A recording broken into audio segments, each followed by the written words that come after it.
কি খবৰ এই আজি কঁঠালৰ মুচি বনাব ললো চাকচোন কেনেকৈ বনাও এয়া তেল দিলো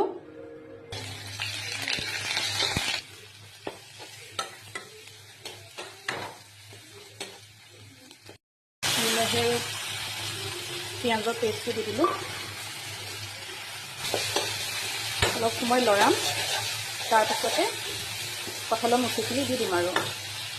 চাওচোন বাৰু মাংসৰ নিচিনা জুতিত পাওঁ নে নাপাওঁ আজি মই সেই বিলাহী পিঁয়াজ মছলা পিছা মছলা দিছোঁ দেই দি পেলাই সেইখিনি অকণমান ভাজা হোৱাৰ পিছতে কঁঠালৰ মুচিখিনি দি দিম